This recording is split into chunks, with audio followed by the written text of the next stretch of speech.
పేద నిరుపేద విద్యార్థులకు అంతర్జాతీయ స్థాయి విద్యను అందించడమే సీఎం రేవంత్ రెడ్డి ప్రజాప్రభుత్వ లక్ష్యమని భూపాలపల్లి ఎమ్మెల్యే గండ్ర సత్యనారాయణరావు అన్నారు.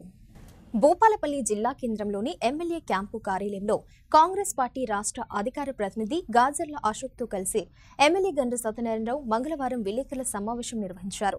ఈ సందర్భంగా ఎమ్మెల్యే గండ్ర మాట్లాడుతూ ఇండియా ఇంటిగ్రేటెడ్ రెసిడెన్షియల్ స్కూల్స్ ఏర్పాటులో భాగంగా మన భూపాలపల్లికి అవకాశం లభించిందన్నారు. ప్రభుత్వం ప్రతిష్టాత్మకంగా చేపట్టిన young India integrated residential school భవనానికి 200 కోట్ల రూపాయలు మంజూరు చేస్తూ ఆర్థిక శాఖ ఆమోదం తెలిపిందన్నారు. ఈ స్కూల్ మంజూరుతో పేద మధ్యతరగతి విద్యార్థులకు కార్పొరేట్ అంతర్జాతీయ స్థాయి విద్య అందనుందని అన్నారు.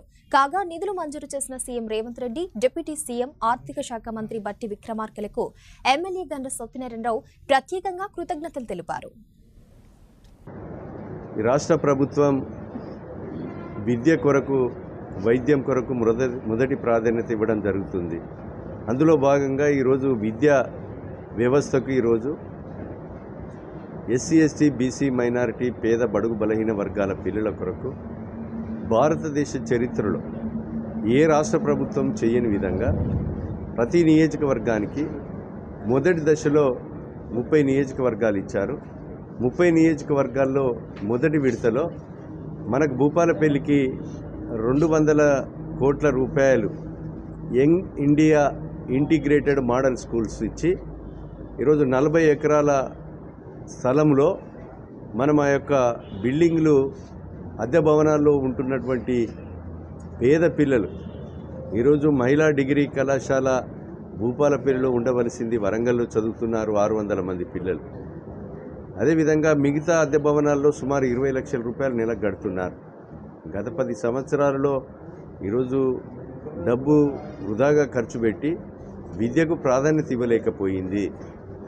కనుక ఈరోజు గత పాలకుడు ఏదైతే ఆ భూమి ఇంటిగ్రేటెడ్కు ఇచ్చినటువంటి స్థలము ఆయన స్వతహా ఫ్యాక్టరీ కొరకు అలాట్ చేస్తే దాన్ని క్యాన్సిల్ చేసి ఇప్పుడు 40 ఎకరాలు ఇచ్చి 200 కోట్లు నిధులతో పాటు బిల్డింగులు మంజూరు చేయడం జరిగింది. టెండర్ కూడా ప్రాసెస్లో ఉంది.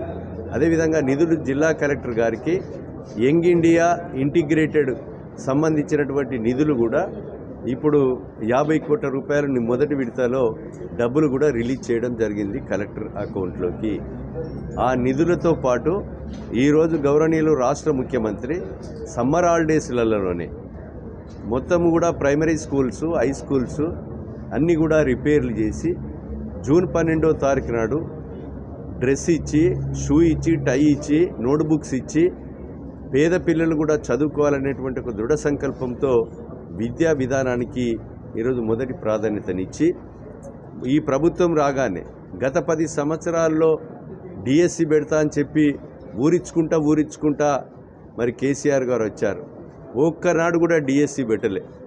ఈరోజు ఉపాధ్యాయులకు పదోన్నతులు ఇచ్చి, ప్రమోషన్లు ఇచ్చి, వాళ్ళ బెనిఫిట్స్ ఇచ్చి, టీటీసీ, బీఈడి చదివినటువంటి ఏదైతే నిరుపేదలందరికీ కూడా డిఎస్సి పెట్టి సుమారు 11,000 ఉద్యోగాలు, ఉపాధ్యాయ పోస్టులను నియమించినటువంటి ఏకైక ప్రభుత్వం అది తెలంగాణ రాష్ట్ర ప్రభుత్వం.